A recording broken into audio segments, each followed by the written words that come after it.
breach the standard of care, the best way I can say it is the doctor who treated you that you want to bring a case against did something that no other reasonable doctor would have done under the same circumstances that presented when you saw that doctor. Just because you may have a breach of the standard of care does not mean that you necessarily have a viable medical malpractice case. Medical malpractice cases are some of the hardest, some of the most defended cases that you have. Doctors and their insurers, contrary to popular belief, they don't willy-nilly just settle these disputes and lawsuits. They make you prove your case. I mean, every defendant makes you prove your case, but medical malpractice cases can be a lot harder to prove. And so they cost a lot more time and money to justify. The causation element has to be really clear.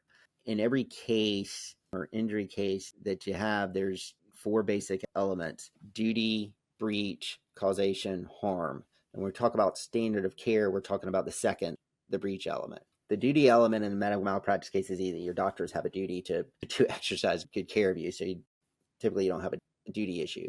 Causation and harm are often really big issues in medical malpractice cases.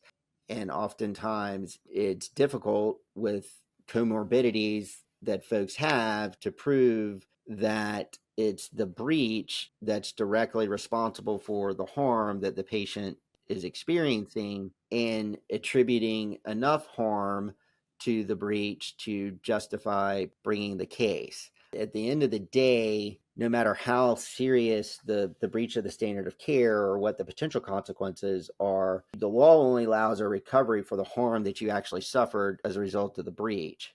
And if you can't prove sufficient harm, then, I mean, lawyers come out of pocket $100,000 or more.